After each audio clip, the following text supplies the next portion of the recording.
Metro রেলের একটা bearing pad খুলে পড়লো, একটা পথচারী মারা গেল, তাকে কিছু ক্ষতিপূরণ দেওয়া হলো, ঘটনা এখানেই শেষ হয়ে গেল। যে যার কাজে চলে গেল, যে যেভাবে কাজ করতো সেভাবেই ব্যস্ত হয়ে গেল, ওটা নিয়ে আর কারোর মাথা ব্যথা নেই। 1 বছর আগে ফিরে যাই, যখন মেট্রো রেলের বিয়ারিং প্যাড প্রথম খুলে পড়ে, তখন কোথায় পড়েছিল? বিজয় সরণির আশেপাশে। বিজয় সরণি এলাকাটা অনেকটাই নিরিবিলি, ফাঁকা, কোনো দোকানপাট নেই, এবং ওখানে পড়ার ফলে কোনো মানুষ হতাহত হয়নি, যার ফলে তখন শুধু বিয়ারিং প্যাডটা রিপেয়ারিং করা হয় এবং ওই মেরামত কাজ শেষ করে ওখান থেকে কর্তৃপক্ষ চলে যায়। যেহেতু কোনো মানুষ মারা যায়নি, তাহলে ওই বিষয়টা তেমন একটা গুরুত্ব পায়নি। আসলে কি তাই? সেদিন যদি মানুষ সতর্ক হতো, আল্লাহ পাক ওই দিন মানুষকে একটা সতর্ক বার্তা দিয়েছিল যে এরকমটা যদি উপর থেকে কোনো ভারী বস্তু খুলে পড়ার একটা শঙ্কা তৈরি হয়, তাহলে অবশ্যই কোনো গাফিলতি ছিল কাজের ব্যাপারে। তাহলে তখনই যদি সেটা সমাধান করতো, তাহলে আজকে একটা মানুষের মৃত্যু এভাবে নাও হতে পারতো। মৃত্যু যেভাবে লেখা থাকবে সেভাবেই হবে, কিন্তু কিছু আছে নিছকে দুর্ঘটনা, মাথায় না পড়ুক, তার যদি একটা পায়ে পড়তো তাহলে সে চিরদিনের জন্য পঙ্গু হয়ে যেত। মারা গেছে জন্য হয়তো অনেকেই বলবেন মৃত্যু যেভাবে লেখা ছিল সেভাবে হয়েছে। আচ্ছা, আমি ধরেই নিলাম যে ওনার মৃত্যু এভাবে ছিল, কিন্তু মাথার উপরে একটা জিনিস ঠাস করে পড়তে পারে, সেই ভয় থেকেই তো মানুষের মেট্রো রেলের নিচ দিয়ে আশেপাশে কোনো দোকানপাট কিছুই রাখার কথা না।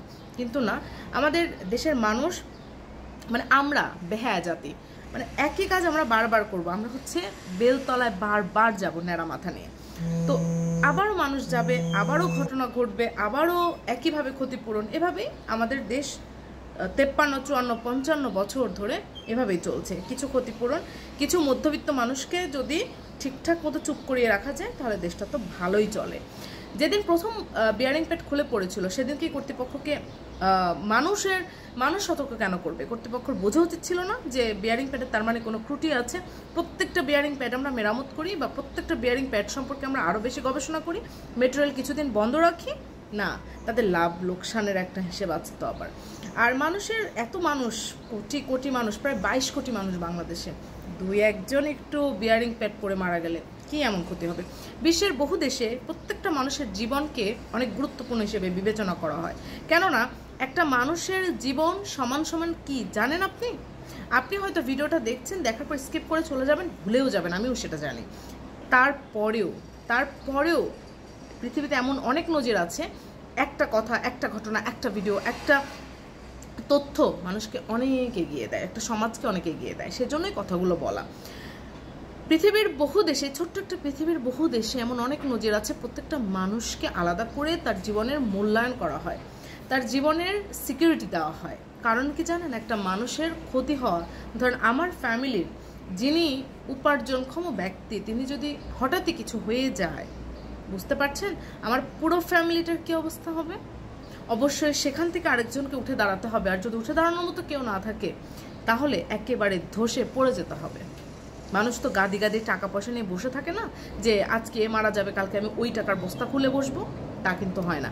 এই যে আজকে একটা লোক মারা গেল, কি ব্যবস্থা নেওয়া হয়েছে? প্রত্যেকটা বিয়ারিং প্যাডকে চেক করা হয়েছে, প্রতিদিন না হলেও একবার চেক করা দরকার যে কতটুকু সরে আসলো কিনা কিছুটা, যেহেতু ওটা একটা, এবং ওটা কিন্তু অন্য সোজা রাস্তায় হওয়ার পসিবিলিটি নাই, ওটা কিন্তু বাঁকা যে অংশটুকু সেখানে বেশি হওয়ার পসিবিলিটি।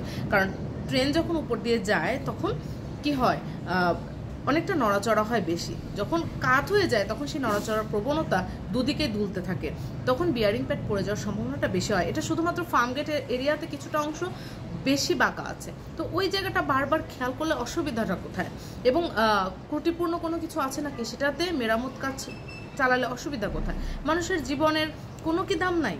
একটা মানুষের জীবন আপনি তৈরি করতে পারবেন না তো, তাহলে সেই মানুষটাকে আপনি দাম দিতে হবে। একটা রিক্সাওয়ালা, একটা ফুটপাতে ভিক্ষুককেও আপনার সমান দাম দিতে হবে।